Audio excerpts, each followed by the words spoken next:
ahoj mojenko, čo, ako, hovor, čo ideme, ombrečko robiť, či francúzsku chceš? Ale to máš zanedbané. Počúvaj ma, koška zjede na dobrú chuť. Čo nové, hovor? Čiže rozvedenie, hej, to už dneska taká doba. A volá sa, ak smie vedieť? Čo si? Veď teraz to bola jeho žena bývala, ja urobím. A odkedy ste spolu? Tak ťa aj požiadal, či čo? A to je Safír dáky? Z trhu? A však hlavná vec, že dáky je. No tak gratulujem, po 2 týždňoch pekne.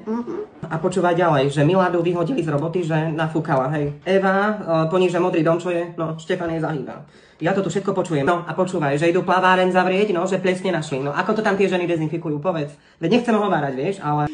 A ty si bola u Janky, vedľa na rohu, však to vidím. Tak nehnevaj sa, ja mám lepšiu službu ako Janka, no o euro viac zaplatíš, ale... Kabe to prášne ako na Sahare, ty čo si robila? Idem sa chrániť. Reumáti už skrúca prsty, vidím to, čiže musím ti zďobnuté nechet viacej nakloniť doľava, nevadí? Ty to máš tvrdé ako konskú kopyto. Počúvaj ma, idem ti takto na 20 minút, keď sa ti už budú robiť pulz gyre, hojeť ruka, zavolaj ma, hneď som tu moje. Ešte ti prestriham s efilačkami, nech máš také zriedené, hej? Chcela si odo mňa Lexaurin 1 tabletku, to je plus euro, dobre, mám, dám ti potom. Ďalej, zuby chceš porobiť, to mám kamošku sestričku, dobre. Nech sa páči, Božková.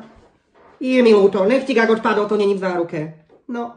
Takže potom len o 2 mesiace. Nie, to není záruka, dovidenia, mám klientku. Kým ti schne, zadymím si jednu, hej? Čiže takto chodí, obzuje a nebudem ti do tváre, neboj.